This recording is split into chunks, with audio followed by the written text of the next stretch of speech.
Shalom saudara, edisi Voice of Pentecost kali ini kita akan membahas mengenai proses menjadi murid. Sebagian besar dari kita pernah mengenyam pendidikan sebagai seorang murid. Siapa sih seorang murid itu? Ia adalah seseorang yang memiliki komitmen, kerendahan hati, dan keinginan yang kuat dalam dirinya untuk selalu belajar dan menyelesaikan tugasnya. Nah, seorang murid membutuhkan guru yang mampu menuntun dan mengajarnya, sampai murid itu menjadi ahli di bidangnya dan bisa menduplikasi apa yang pernah dibuat oleh sang guru. Tuhan Yesus ialah sang guru agung. Ia memerintahkan murid-muridnya untuk pergi ke segala bangsa, guna memberitakan Injil dan memuridkan orang-orang yang belum diselamatkan. Sebagai pengikut Tuhan, kita juga termasuk murid-muridnya yang bertugas melanjutkan pemberitaan Injil, menyebarkan kebenaran firman Tuhan untuk menuntaskan amanat agung. Memang tidaklah mudah dalam mengerjakan pemberitaan Injil. Maka dari itu, para murid memerlukan bantuan Roh Kudus untuk dapat menyampaikan pesan dengan hikmat. Roh Kudus akan menolong sehingga hal yang sulit itu dapat dikerjakan dengan baik. Sebelum mengutus para murid, Yesus memanggil orang-orang untuk dimuridkan sebagai proses persiapan. Mereka diberi pengajaran untuk dapat mengenal Tuhan dan kerajaan-Nya. Ada 3 hal yang perlu dilakukan untuk memastikan bahwa murid-murid siap melakukan tugas penting ini. Langkah pertama ialah mau menerima panggilan dan mengikuti Yesus. Siapa sajakah yang dapat menerima panggilan untuk mengikuti Yesus? Yaitu orang-orang yang berasal dari berbagai latar belakang berbeda, dipanggil untuk menjadi pengikut Tuhan Yesus, diperlengkapi dengan firman, dan diberi kuasa untuk melakukan tugas penyelamatan. Banyak orang muda yang beranggapan bahwa menjadi murid adalah sesuatu yang membosankan, karena banyak menekankan hal-hal batiniah mereka. Pandangan itu tidak tepat, karena menjadi murid Kristus adalah kehidupan yang penuh gairah kudus yang akan membawa kepada kepuasan dan kebahagiaan. Yohanes 8 ayat 34 berkata, "Sesungguhnya orang yang berbuat dosa ialah hamba dosa. Dosa mengikat manusia dan membuat orang melakukan hal-hal buruk dan salah berulang-ulang sampai menjadi kebiasaan berdosa."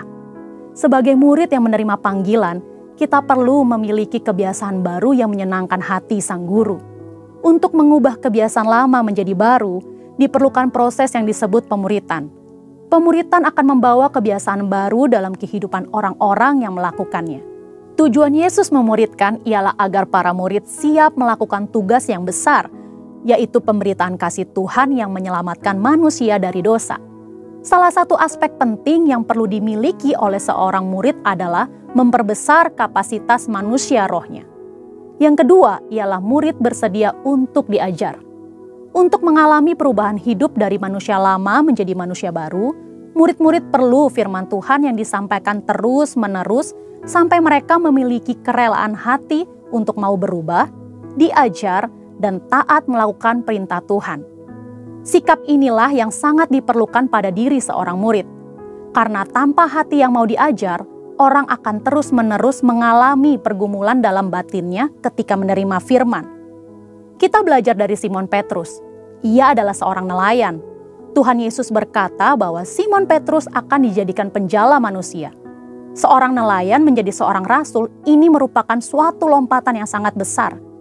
Apa yang menjadikan Petrus bisa mengalami perubahan sebesar itu? Jawabannya adalah hati yang taat, mau belajar, dan diajar oleh kebenaran firman Tuhan yang didengarnya.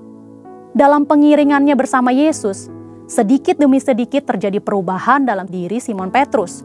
Firman Tuhan berkuasa mengubah hidup manusia dengan catatan orang tersebut membuka hatinya untuk mau diajar dan taat. Hal ketiga yang perlu dilakukan oleh seorang murid ialah bergantung sepenuhnya kepada Roh Kudus. Ini adalah aspek paling penting yang Tuhan Yesus ajarkan kepada murid-murid. Ia menjalani kehidupan yang sangat bergantung kepada Roh Kudus. Ia memerlukan pelatihan dan praktek dalam kehidupan sehari-hari.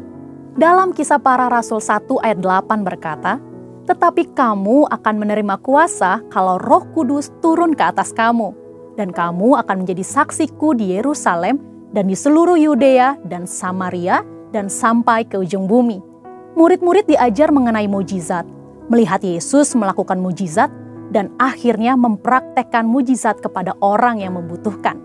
Inilah teladan yang Tuhan ajarkan untuk generasi saat ini. Dengan perkembangan informasi yang mudah diakses, generasi saat ini lebih suka melihat dan mencari figur-figur yang dapat mereka ikuti sesuai dengan keinginan mereka sendiri, yang belum tentu sesuai dengan kebenaran firman Allah. Seringkali hal ini mengakibatkan murid dengan mudah meninggalkan pemimpinnya. Hal ini merupakan salah satu wujud perubahan pada generasi ini. Itulah mengapa kita sebagai murid Kristus perlu memiliki keteguhan hati untuk mau dimuridkan dan mengerjakan proses pemuritan itu sendiri. Perlu tuntunan Roh Kudus untuk kita memilih pemimpin atau figur teladan yang sesuai dengan karakter Yesus. Dan untuk para mentor, tetap semangat dan terus membangun diri agar melahirkan murid-murid yang siap menyelesaikan amanat agung. Untuk penjelasan lebih lengkap dari tim teologi kami, silahkan klik link yang ada di atas atau scan QR Code yang tersedia. Tuhan Yesus memberkati.